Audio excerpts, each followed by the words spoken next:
Imagine helps your brain. Last night, do you think the general election could be rigged? Now remember, in Philly, 59 separate districts, not one vote for Mitt Romney in 2012. 9 districts just in Cleveland, not one vote for Mitt Romney. Mathematically, it's impossible. Anyway, we want your thoughts. Go to facebook.com/Sean Hannity, @Sean Hannity on Twitter. Let us know what you think. Unfortunately, that's all the time we have left for this evening. As always, thank you for being with us. We will see you back here tomorrow. Now, Ivanka and I have been talking about sitting down for a long, wide-ranging interview for months. So we set a date, and today we sat down. And throughout the hour, you will get to know Donald Trump's daughter, Ivanka Trump. She is a top executive at the Trump Organization, owns her own fashion line business. But one job she's very proud of, being a mother to Arabella, Joseph, and Theodore. Right now, Ivanka Trump on the record from the Trump Park Avenue. Ivanka, nice to see you. Good to see you as well. And thank you for sitting down with us. Oh, my pleasure.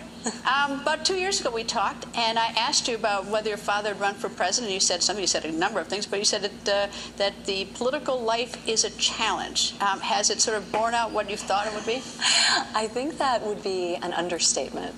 It is a very hard thing to do, to run for elected office, and I think most people realized that challenge, but living it, and especially when you're talking about the highest level of elected office and arguably the most powerful position in the world, there is tremendous scrutiny, there's tremendous viciousness, but there's also amazing love and support. So it's these extremes that are remarkable. I think one of the most incredible things about this journey is the ability to travel to areas of this country and see my father fill these arenas with people who are so hopeful and excited and passionate about the message he has for them and about his ability to fulfill their hopes for this country.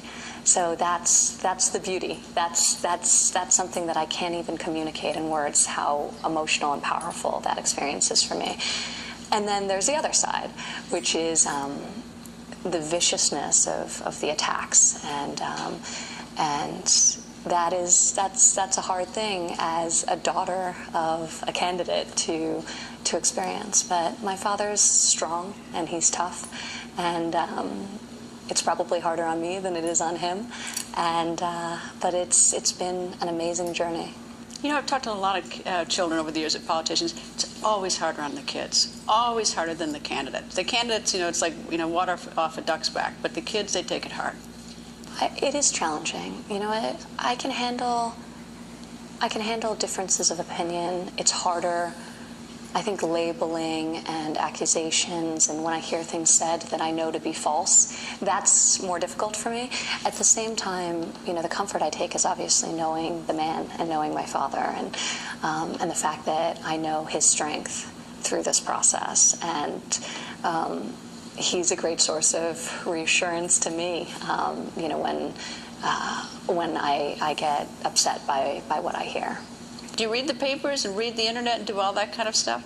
Well, at this point, it's actually almost impossible to read everything that's written. So I read the papers always in the sense of keeping up with the news, but I try to read the papers less in terms of their editorializing on my father, the campaign, and sort of all the noise. I think I've experienced an extreme bias in terms of coverage and reporting, so I try to distance myself from that and really try to just stay on top of current events and make it a little less personal for myself and read a little less of what I read a little less from news sources about my family and my father specifically.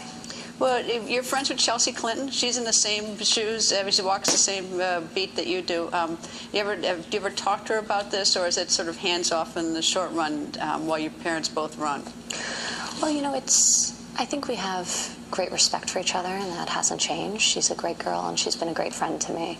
And obviously, the intensity and the scrutiny of this moment in our lives is pretty extreme.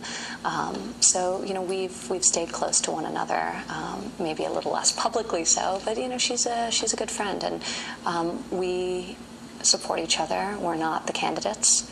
we're the children of the candidates, and we both respect our parents. So, you know, we never talked about politics before this campaign, and I think it's probably a good topic for us to avoid talking about now as well. Is it fair to say you're friends before and you'll be friends after?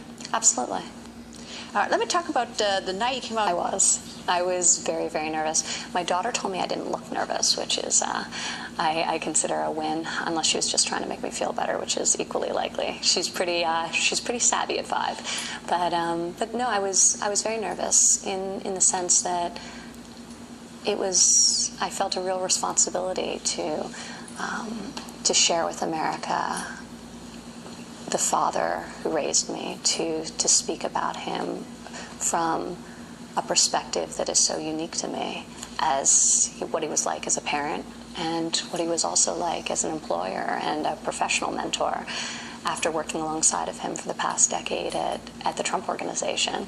So to be able to share both sides of him in that regard was very important to me, and I wanted to do a good job for him, and it was a very emotional moment and experience, the whole convention was, because it was historic what he's done. So, you know, I